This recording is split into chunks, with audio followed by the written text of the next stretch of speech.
I had no idea we had the night flower growing in our garden.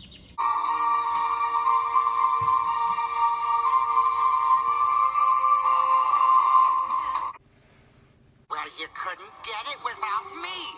I'm the eyes. So, I'm the teeth. Who needs you? And who needs you? I need you like a hole in the head. And I need you like a bug in the bed.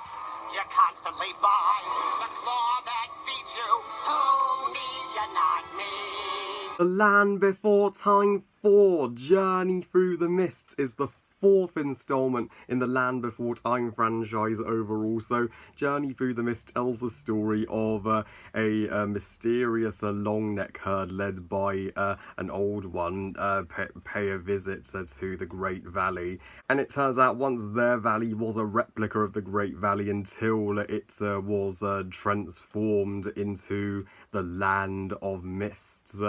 But when Littlefoot's grandpa sadly falls ill, the old one informs Littlefoot that the one thing that can help him recover is the golden petals of the night flower, which can only be found in the land they came from, the Land of Mists. So with the help of Littlefoot's new friend and love interest, Allie, he goes on a perilous journey to return the night flower to his grandpa while he still has time, while at the same time evading the hungry Dill and Iggy who want them for dinner. Now, this review was specifically requested by Anthony Ford. Thanks ever so much, buddy.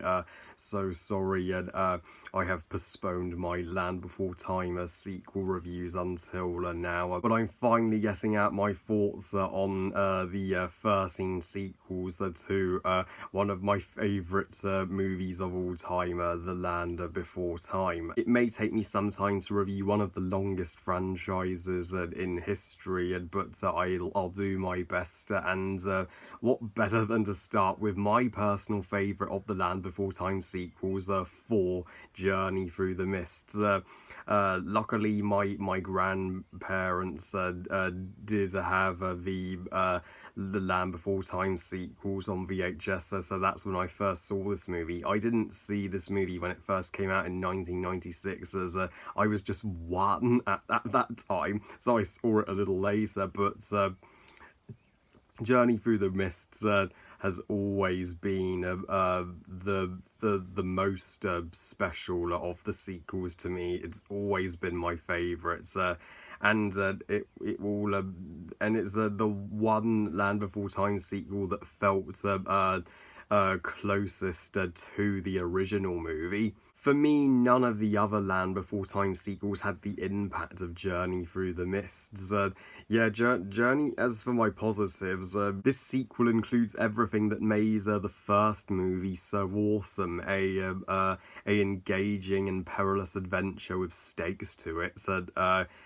Top-notch antagonists, and even some hearts here and there, and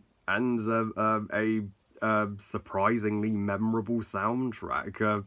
The adventure in this movie, Littlefoot's journey with Allie and his pals to retrieve the night flower from the Land of Mists and return it to the Great Valley. It's such a crucial quest with some meaning and importance to it, because if Littlefoot fails to return in time, that could be it for his grandpa. So this movie certainly has far higher stakes in comparison to the other kid-friendly sequels in this series, which have little stakes. And also, Allie is for sure my favourite character in not just this movie, but the Land Before Time sequels periods. It's not only is it lovely that Littlefoot finally does have another friend and love interest, but Yeah, Ali is a character that so immediately clicks with Littlefoot, and she is the one long neck of hers that agrees to risk her life to the Land of Mist to help Littlefoot's grandpa. This is the first time this franchise has tackled the topic of romance, and it's done so innocently. If I were to title Littlefoot and Ali's love story, I would title it Alfoot. Yeah, that's right, and also the movies and antagonists Dill and Iggy, the crocodile and prehistoric birds, that they have officially dethroned Sharptooth from the original as the greatest Land Before Time villains. They have an abusive relationship, and they feel more like Disney villains, if anything. And they even have their own song. How awesome is that? Honey, Jenna, me. Yeah, of all the songs in this movie, that's my favourite. And Dill and Iggy are finally Land Before Time sequel villains that are a consistent threat to our protagonists. The other Land Before Time sequel villains, who gives a shit about them? But Dill and Iggy are the one villains in this franchise that will go down in history as some of my favourite childhood villains. And even the other songs are spot on and memorable. From the Friends song, which Littlefoot and Ali and Friends sing, "It takes all times," and even Grandma's touching song to Littlefoot's "Circle of Life." Yeah, there is literally a song which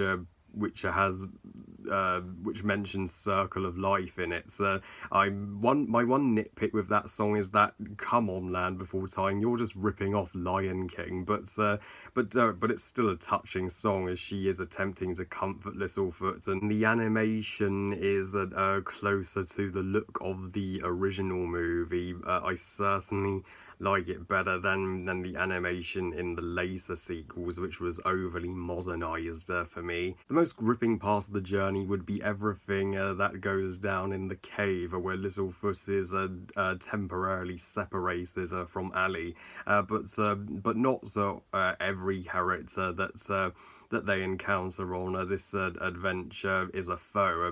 He meets some allies, especially Archie the turtle, who does bravely stand in front of Littlefoot when he's standing up to Dill. He's like, "The kid's a snack, I'm a meal." And we even have one of the best character moments in this entire franchise when Spike, even though he has never spoken a single line of dialogue, for the first time he yells "Darky" when she's nearly eaten by Dill. Spike can talk. That is a twist, though. As much as I'm praising this sequel, if I do have one negative with it, I was unsatisfied with the ending, and I do think Ali should have stayed in the Great Valley with Littlefoot, even though her herd was leaving, because her herd never permanently stays in one place. But so sadly, Ali was forced to leave with them. But I do think Ali could have stood up for herself a little more. Why would Ali not be like, "Mama, can we please stay with Littlefoot, pretty please?" I'm like, you think she'd want to stay after all they've been through together? And that would have been awesome to see Littlefoot continue to stay with Ali and grow their romance even more throughout the course of the franchise. But all the other things about this sequel were spot on. This honestly should have been the first sequel to the original Land Before Time instead of the fourth, because it is leagues stronger than Land Before Time 2. the Great Valley Adventure.